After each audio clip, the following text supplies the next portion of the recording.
How can I make my life better? Is that the question you've been asking? You know, for thousands of years, people have been pondering over the secret of life. What is my purpose? What am I doing here? How can things get better?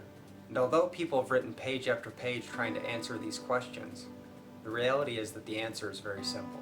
It's a universal idea that everyone wants things to get better, right? And we don't want things to get worse. So let me ask you this. What is best? You see, better and worse only exist if an ultimate standard for best exists. Without best, there can be no better or worse, because better and worse are simply degrees closer to or farther from best. The simple fact that all humanity has at least a subjective idea that they want things to get better and not worse shows that there ultimately has to be an objective standard for best that exists outside of all humanity. Without an objective standard, phrases like, "let's make the world a better place," are not actually possible, because that is an objective goal. This is a clue we've been given. So, in trying to figure out what the standard for best actually is, we can immediately know that it's something that must exist outside humanity and the natural universe. It must exist as a singular entity, and it must be something that is eternal and unchanging in order to set a solid standard.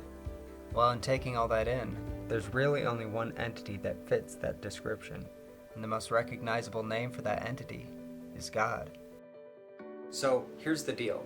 If you truly want things to get better, then you are actually admitting that God exists. If God doesn't exist to set the standard for best, then there's no such thing as better. In recognizing this, then how do things truly get better?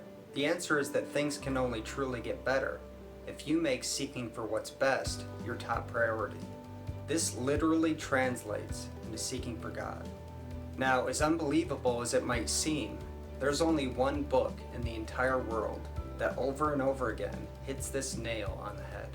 There's only one book that has unlocked the secret of life, and that book just so happens to also be the most published, most translated, and most quoted book in the entire world.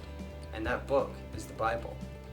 Let's start with a few passages that tell us how to make our lives better by seeking for what's best, literally meaning to seek for God.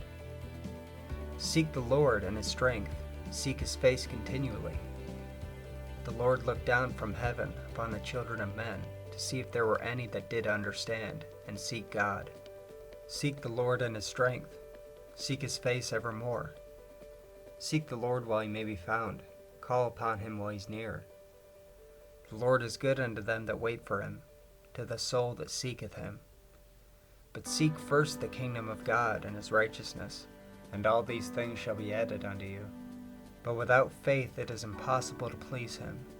For he that cometh to God must believe that He is, and that He is a rewarder of them that diligently seek Him.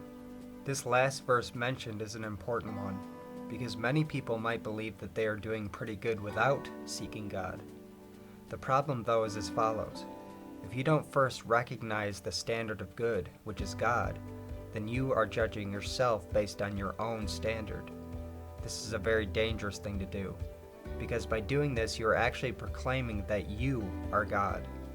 This is why it's impossible to get into heaven based on your own merit, because this is actually a subtle form of blasphemy.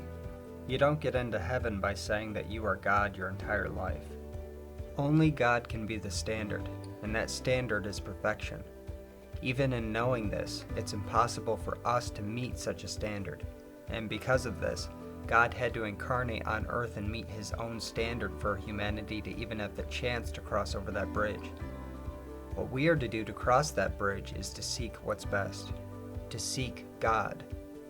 By the way, if you think those previous verses were the only verses in the Bible that mention this necessary objective, think again.